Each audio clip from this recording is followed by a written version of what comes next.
बहुत सारी बातों से हम ये कह सकते हैं कि HCS 2026 हो रहा है, आपका ऑप्शनल अभी तक तैयार नहीं है। तो आपके मन में ये बातें चल रही होंगी कि ऑप्शनल को किस तरीके से हम चूज करें ताकि हमें बाद में परेशानी ना हो, यानी बाद में ऑप्शनल बदलने की परेशानी ना हो।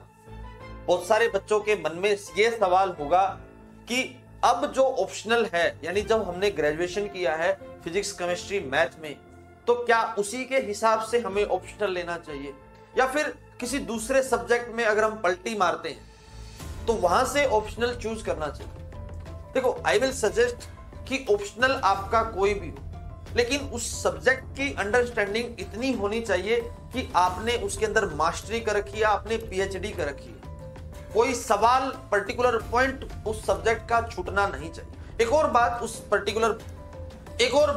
पर्टिकुलर सब्जेक्ट को लेकर, आपका सब्जेक्ट ऐसा होना चाहिए, आप उसको 5 घंटे पढ़े या 10 घंटे पढ़े, आपको यह महसूस नहीं होना चाहिए कि मैं पिछले 5 से 7 घंटों के अंदर कौन सा सब्जेक्ट और क्या पढ़ रहा हूं। यानी अगर आपको उस सब्जेक्ट के अंदर बोरिंग महसूस होता है तो वो सब्जेक्ट आपके लिए सही नहीं है। वो सब्जेक्ट चुनिए जहां आप उसको मन लगाकर खुशी खुशी आप पढ़ पाओ। और ज्योग्राफी ऑप्शनल पढ़ना चाहते हो तो विद्यारथ के अगर आप ज्योग्राफी ऑप्शनल पढ़ना चाहते हो तो विद्यारथ के नीचे दिए गए नंबर पर जाकर संपर्क कीजिए ताकि आपका सब्जेक्ट कंप्लीट हो पाए।